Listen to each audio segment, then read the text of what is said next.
E aí pessoal, Davi aqui do canal Pra Meditar, e hoje a gente vai falar de um tema que é como a gente pode continuar jovens mesmo estando mais velhos e como a gente pode ser velhos sendo jovens. Então essa é uma questão que a gente pode misturar mais dois conceitos aí muito importantes com essa questão da nossa idade, que é a vitalidade e a jovialidade.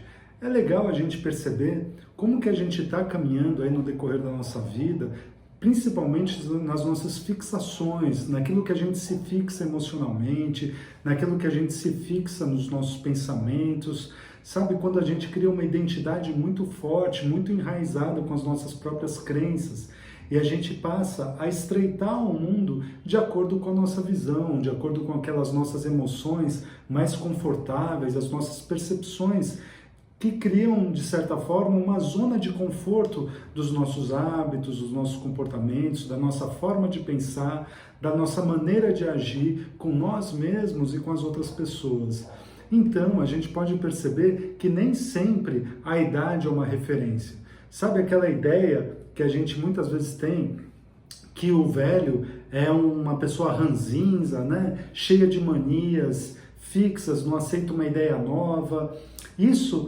A gente pode perceber que muitas vezes sai daquela idade das pessoas mais velhas e a gente pode encontrar isso em pessoas que são adolescentes, que são jovens, adultos, ou seja, aquelas pessoas que a gente se relaciona ou a gente tenta estabelecer algum tipo de conversa, ou já tem algum vínculo, e a gente vai ali, traz alguma coisa nova, e a pessoa não sai daquele lugar, sabe? Ela não aceita nenhuma contra-conversa, alguma sugestão, ou mesmo uma crítica, não aquelas críticas negativas, né? Que a gente sabe que, de certa forma, elas sempre caem assim, de uma forma pesada em nós. Mas uma crítica que a gente aponte algo que está trazendo uma nova visão em relação a ela, uma visão de crescimento, uma visão de olhar para si mesmo e de repente se tornar uma pessoa melhor. Então, essas fixações de pensamentos, emoções, elas fortalecem muito aquele hábito que a gente tem, o comportamento que a gente tem. E é esse hábito e é esse comportamento que é o nosso cartão de visitas para as outras pessoas, né? Então a gente muitas vezes está ali no trabalho e a gente já tem um modo operandi automático, né, mecânico. A gente não gosta muito de determinadas pessoas ou de determinadas tarefas, se fixa naquele tipo de pensamento e emoção, a gente não percebe que a gente pode avançar um pouco e as coisas vão ficando muito maçantes. Até chegar num ponto delas atingirem um grau de estresse que a gente não aguenta mais, a gente quer estourar, sair daquele lugar, pedir demissão, e às vezes isso acontece de uma forma impulsiva, a gente não dá o tempo de reflexão para nós mesmos, né? Da mesma forma, é as nossas relações íntimas. Às vezes a gente está ali num relacionamento com uma pessoa, né? Seja um namoro, um casamento, os nossos pais, os nossos filhos, e a gente já tem algumas respostas prontas na ponta da nossa língua.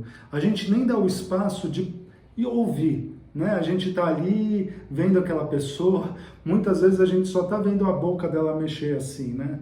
A gente já tem uma ideia do que aquilo vai cair em nós, do que mais ou menos o que aquela pessoa está falando, e a gente inclusive fica numa expectativa que ela nem fale mais aquele tipo de coisa, né? Então a gente realmente coloca a nossa visão para o outro. E a gente poderia fazer um exercício de reflexão da onde a gente está fixo em relação à imagem que a gente tem da outra pessoa, do que é aquilo que ela está falando, do que ela está tentando se expor. A gente não abre o espaço que a outra pessoa pode estar passando por alguma fase também, ou está tentando trazer algo novo, né, para ela. Aquele é um esforço dela tentar falar alguma coisa que ela está sentindo.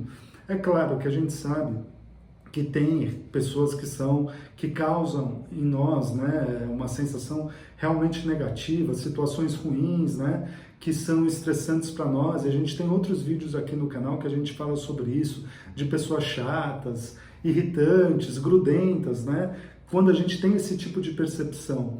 Mas é bacana a gente perceber, né, muito salutar a gente tentar ver como a gente pode tentar deixar de ser um pouco fixo né? Nós tentarmos de ser menos fixos em relação aos nossos pensamentos, emoções e reações que a gente tem nos nossos hábitos e comportamentos.